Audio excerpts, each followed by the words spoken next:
Today we're checking out Fluent Player. This is a new plugin coming from the Fluent team. That's the company behind FluentCRM, Fluent Community, and so on. A lot of tools that I actually use. Now, this is still early in development. This isn't actually released yet. Jewel was kind enough to actually give me pre-access to this so I could take a look at it, give my feedback, and also create some content if I felt I wanted to. No affiliate links, nothing like that here whatsoever. You can't even get access to it yet fully. If you want to check it out, there's a link in the description down below. Let's just jump in now and take a look. Now, bear in mind, this is not a final released product. So there may be quirks, things may change, new features may be added, maybe features that you see in this video will get taken away, amended, or changed. Bear that in mind if you watch this on a release version.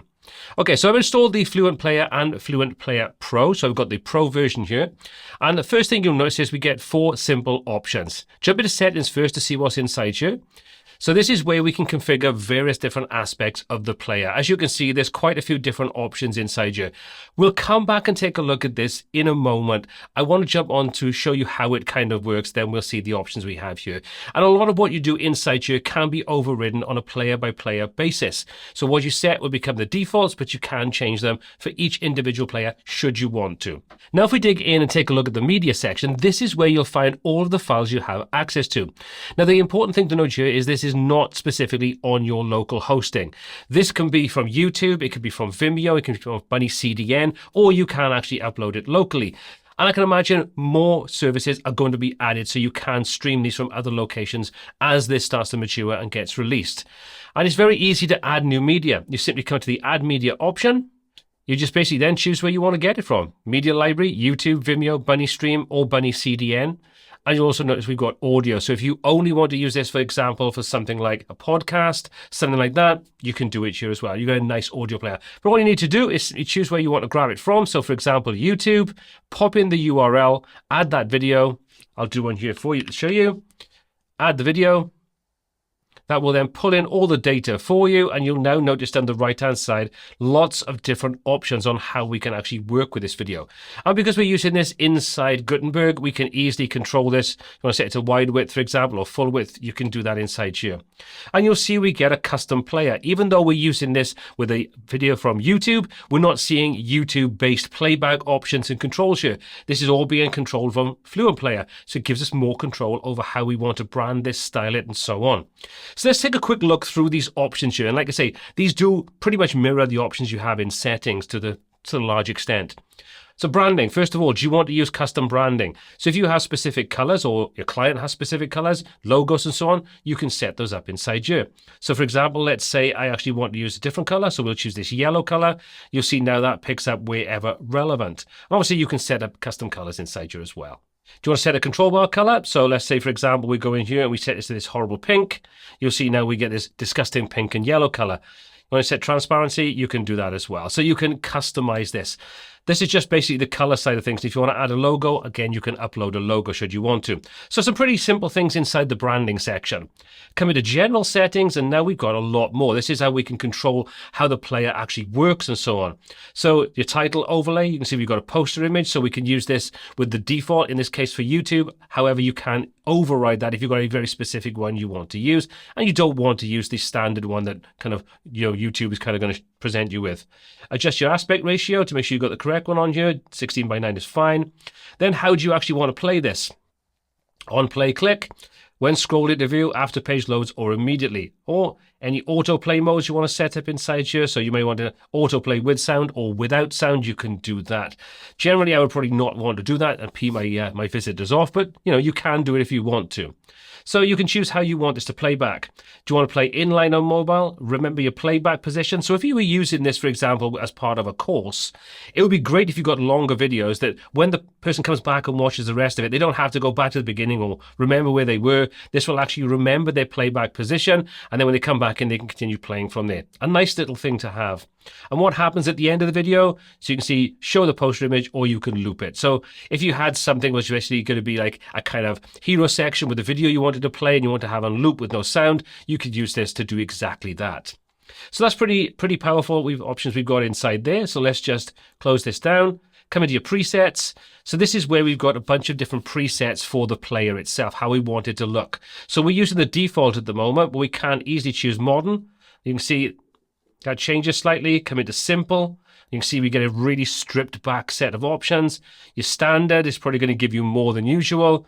And then you've got a floating player. So this kind of just has a nice bar on there. And you can come in and choose super minimal, which is just literally a play button. But you'll also notice we get these little duplicate options. So you could duplicate this and you can start editing it and changing it and customizing it. So there's lots of options there for how you want this to kind of present the player and what features you actually want to use inside there. Pretty cool. When you use chapters, you can add chapters directly inside you, so you don't have to rely upon whatever video platform you're using for chapters. You can add your own chapters inside you. This is probably especially useful if you're using this, if you upload to your local hosting and then you want to apply chapters to it. Text overlays, you can add an overlay. So if we click on this, you can see we can pause this. You can see we can drop in various different overlays. We can choose where and when this actually comes in. So for example, we may say after 10 seconds, you want to pop in an overlay, your duration, what are you going to say?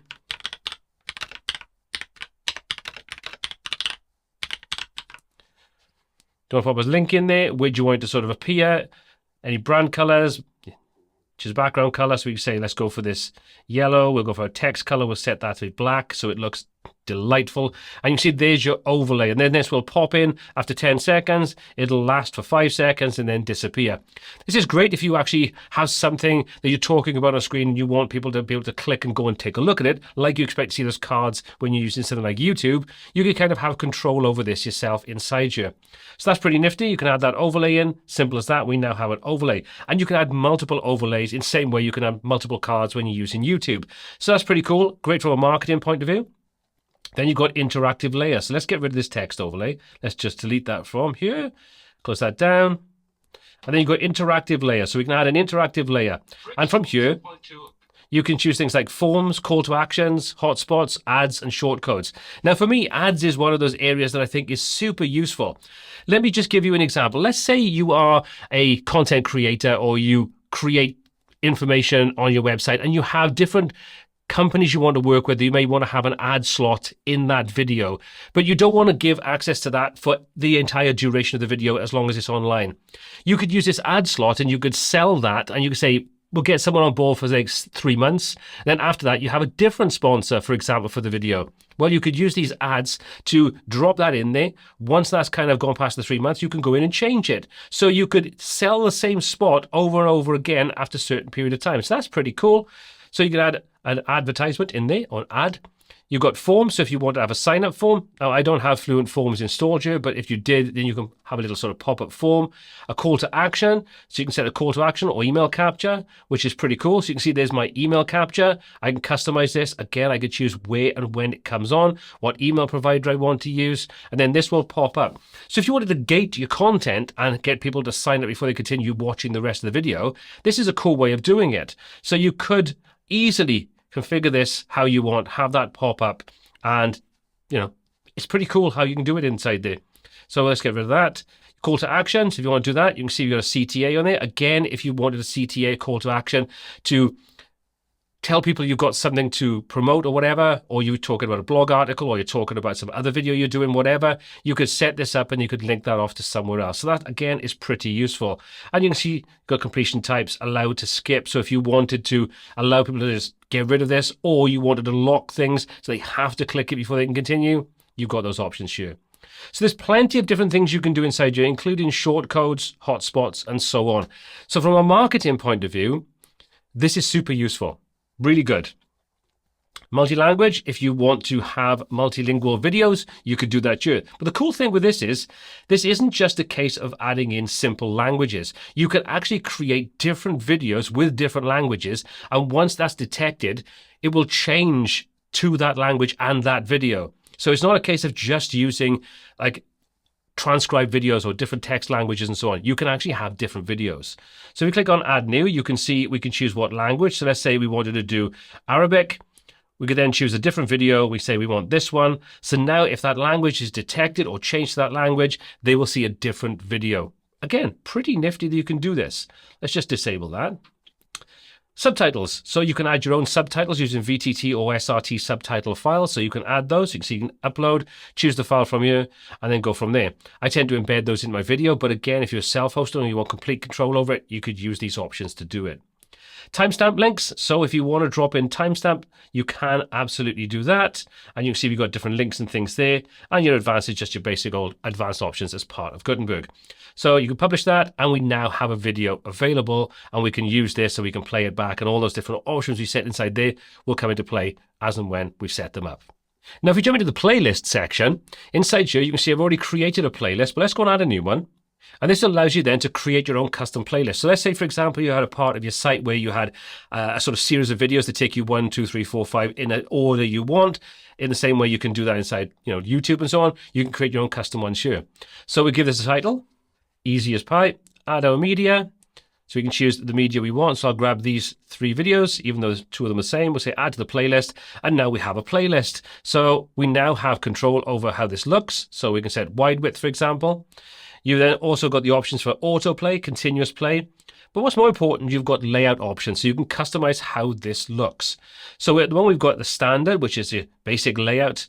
You've got grid, so that will give us a grid underneath.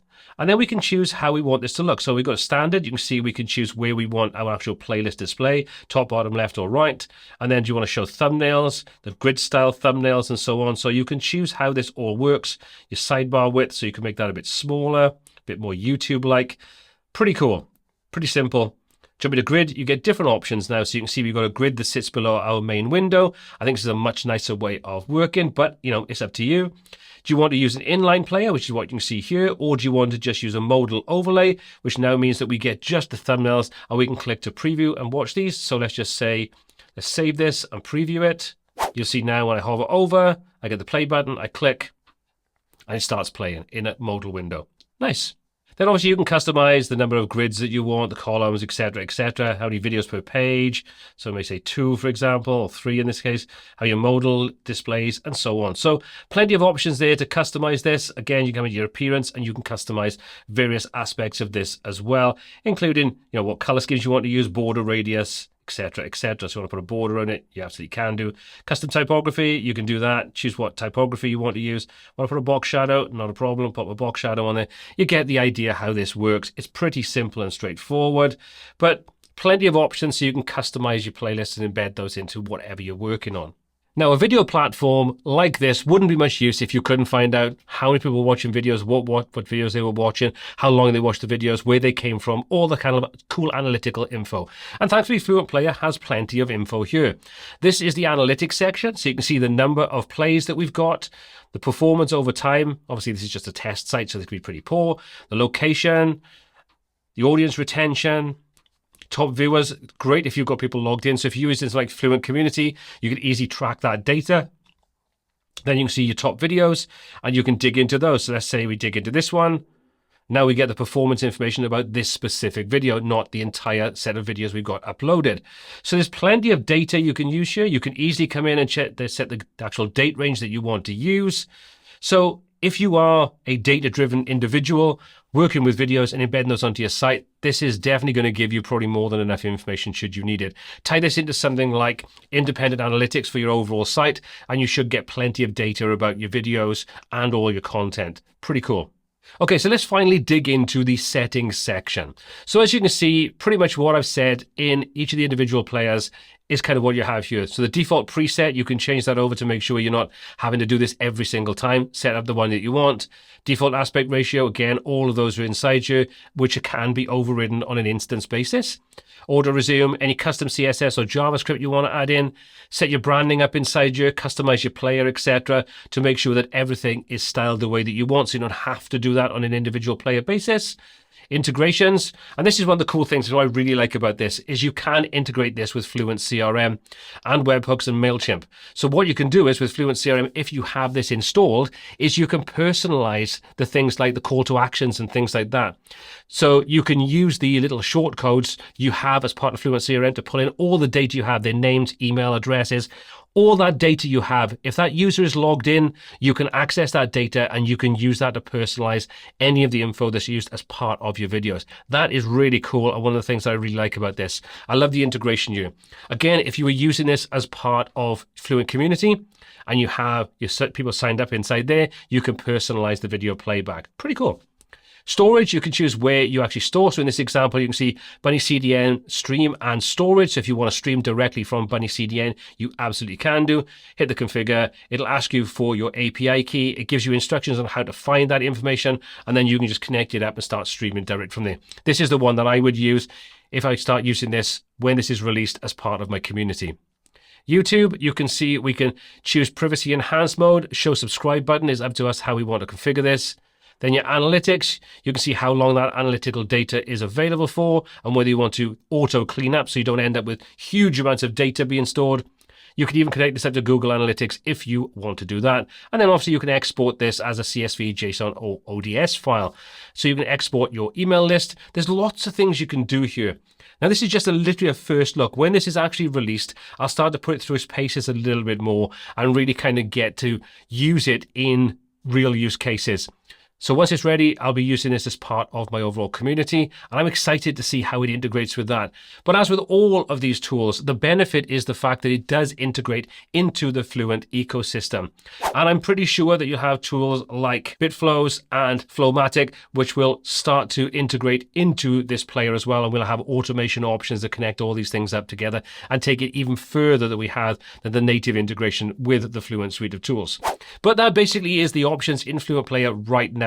Like I say, this is still an early beta. This isn't available yet. I'm sure things will change prior to actual release, but once it is released, I will take a further look into it and show you the full and final product. Hopefully you find it useful. If you want to sign up to be notified when you can test this out yourself, I'll put a link down in the description down below so you can check it out. As always, all applicable links are in the description. My name is Paul C. This is WP Tuts, and until next time, take care.